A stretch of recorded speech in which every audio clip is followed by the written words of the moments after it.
దేశమంటే మట్టి కాదోయ్, దేశమంటే మనుషులోయ్. దేశమంటే మట్టి కాదోయ్, దేశమంటే మనుషులోయ్ అన్నాడు మన మహాకవి. అదే అదే అదే అదే నా పల్లవి. దేశమంటే మట్టి కాదోయ్, దేశమంటే మనుషులోయ్.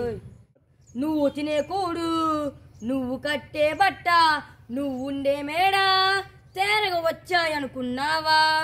దుక్కి దున్ని నేతనేసి ఇటుక మోసి నెత్తురనే చెమటగా పిండిన రెక్కలనే ముక్కలు చేసిన బక్క రైతులు, బడుగు కూలీలు, కష్టజీవులు, వాళ్ళ బిచ్చమే నీ మెతుకు, వాళ్ళ పుణ్యమే నీ బతుకు. దేశమంటే మట్టి కాదోయ్, దేశమంటే మనుషులో.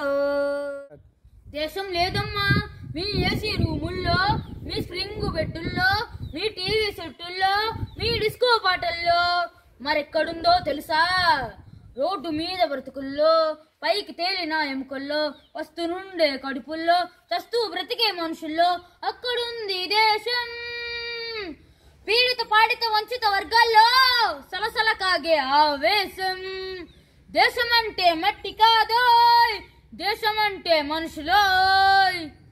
పాలు లేక చచ్చే పాపలు, గూడు లేక ఉనికి అనాథలు, డిగ్రీల మూట మోపున కట్టుకు ఆఫీసుల చుట్టూ తెగ తిరిగే నిరుద్యోగులు, నిర్భాగ్యులు ఉన్నారని తెలుసా?